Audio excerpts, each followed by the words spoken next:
A man very concerned with what the future had in store for him researched and discovered a wonderful medium, a fortune teller, right in his very own neighborhood. He walked down the street, knocked on the door, heard a voice from inside saying, "Who is it?" And he promptly turned and went home.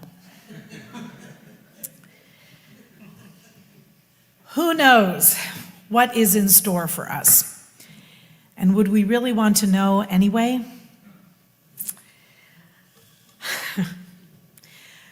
Rabbi Lexi Botsam and Johnny Thompson, a professor at Oxford, are my teachers for this little drash. And I wish everyone Shabbat Shalom. In Bava Batra, Talmud, tractate, page 15, the question is asked, who wrote the books of the Bible? And this is the ancient answer. Moses wrote his own book, the Torah, and the book of Job. Joshua wrote his own book and 8 verses in the Torah. Samuel wrote his own book, the book of Judges, and the book of Ruth. David wrote the book of Psalms by means of 10 elders, and he included psalms authored by Adam, Melchizedek, Abraham, Moses, Heman, Yedutun, Asaph, and the 3 sons of Korach. Jeremiah wrote his own book and the book of Kings and Lamentations. Hezekiah and his colleagues wrote Isaiah, Proverbs, Song of Songs, and Ecclesiastes. The members of the Great Assembly wrote Ezekiel, the 12 minor prophets, Daniel, and the Scroll of Esther, and Ezra wrote his own book and the genealogy of the Book of Chronicles until his time. Now, those of you paying close attention and who attend Torah study, what is this notion that King Hezekiah wrote Proverbs, Song of Songs, and Ecclesiastes? We study them as the Solomonic readings, but it's a little side note to remind us that for centuries and centuries, the authorship of these books has been in question. We say that David here wrote the book of Psalms, doesn't even mention the Psalms that are attributed to Solomon, but doesn't say that they're all by David. Even back in Talmudic times, it was noted that David was including Psalms by other people. But what about this notion that Joshua wrote his own book and 8 verses in the Torah? We know the traditional stance that the 5 books of the Torah were received and written entirely by Moses at Mount Sinai. But the focus on this puzzling notion that Joshua would have written 8 verses caused the rabbis of the Talmud to ask, of course, which 8 verses were not written by Moses. Remember, the Talmudic conversations go on for almost 1,000 years.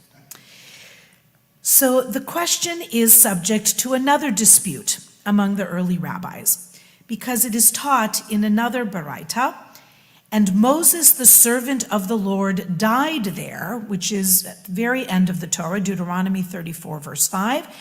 And the rabbis ask, is it possible that after Moses died, he himself wrote and Moses died there? Their suggestion is rather that Moses wrote the entire Torah until that point, and Joshua wrote from that point forward. That is the statement of Rabbi Yehuda, and some say that he was supported also by Rabbi Nehemiah. So the suggestion is that the last 8 lines of the Torah, which record Moses' death and the community's subsequent mourning, as well as Joshua's assumption of leadership, those were written by Joshua. Because one view, of course, is that it would have been rather logistically difficult for Moses to record this himself. So these final lines, the rabbis agree, more or less, must be in fact where Joshua's authorship begins, continuing through to his book, which opens the next section of the Bible, Prophets. But this opinion is not unanimous. Right, surprise, surprise. Rabbi Shimon said, is it possible that the Torah scroll that Moses received would have been missing even a single letter? It is written, take this Torah scroll, That's Deuteronomy 31, verse 26, earlier, indicating that the Torah was complete as it was and that nothing further would have been added to it. Rather, says Rabbi Simeon, until this point, the Holy One, blessed is He, dictated, and Moses repeated after God and wrote the text. From that point on, with respect to Moses' death, the Holy One, blessed is He, dictated, and Moses wrote through his tears.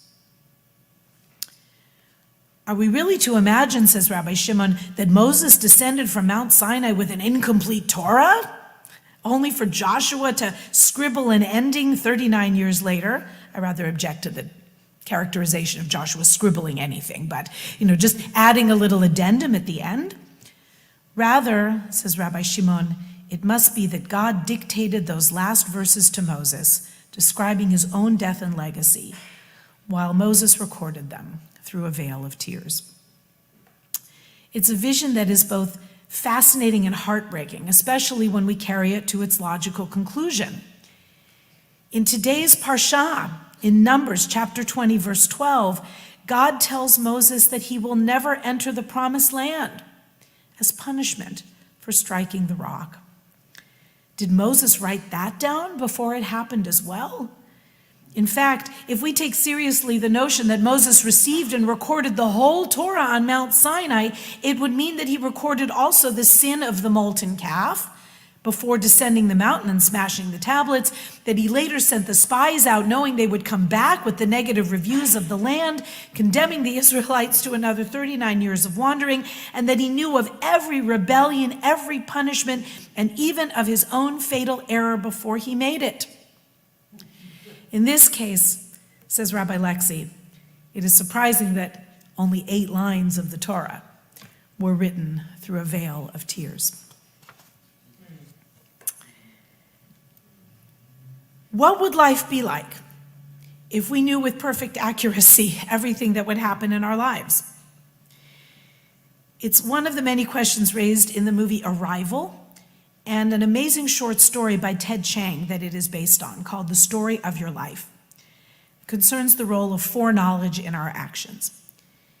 It is a fantasy, and in The Story of Your Life by Ted Chiang, we meet an alien species that arrives on Earth with no obvious or discernible goal. And a linguist is called in to decipher their strange language.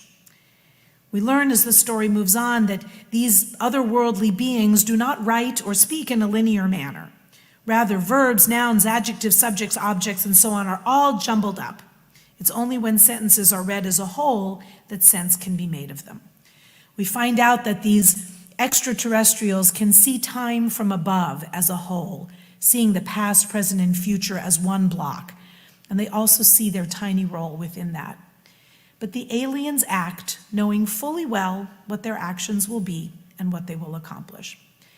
The linguist, whose name is Louise, learns the language and comes to also see time in that way. She starts to see with certainty her entire life path, as well as a great tragedy that is in her near future. Despite knowing what is coming, she keeps living. Would we do the same if we knew that our choices would end in grief and desolation?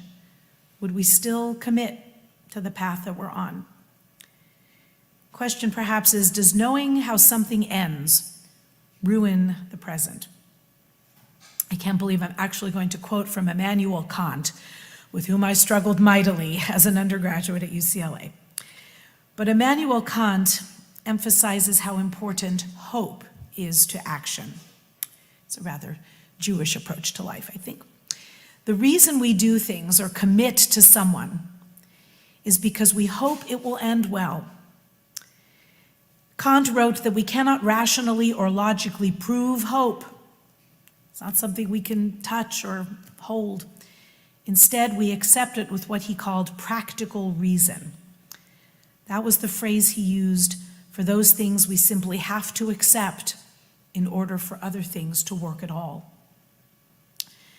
We can only perform all of our daily actions if we think that there's some end point or product at the end of it. We simply, and not simply, have to hope that what we do will have some kind of a positive outcome. It might be utterly unrealistic, idealistically naive, or even statistically impossible. But the point is that we have to have hope in order to motivate agency. Friedrich Nietzsche made an idea famous that he called amor fati, love your fate. It is the idea that knowing how things end or not knowing how things end should never devalue what we have. The path before us may be brief or long, full of pain, or please God, primarily full of joy. But it is our path. It is beautiful and valuable. Like Moses, we all have our bags to carry and our burdens to bear. But unlike Moses, we don't have a blueprint, a book given to us to see where things are going. Moses may have been given a plan, a very detailed one, with a lot of things that were probably hard to read and hard to see. But whether Moses was a real person or not doesn't concern me most days. It's the way that he's written and described and the life that he lived. Knowing full well, if he received that Torah at Sinai, that he would not enter the promised land. And yet, even though he's starting to stumble, his words aren't holding together as well as they once did, although he will find his voice in Deuteronomy in a wonderful last lap. His race is not yet run. He still has work to do. It may be toward a difficult personal end for him. He will not cross over into the promised land, and at this point in our Torah, he knows that. But he stays with his people till his very last breath, looking out to a future that he is very much a part of. How can we do any less? The Jewish people are a people of hope. And even when we look to the past and look to a future that we cannot know and see there the great perils that seem to be already with us, like our great leaders of old, we shall walk forward, creating our story and living it to the full. Shabbat Shalom.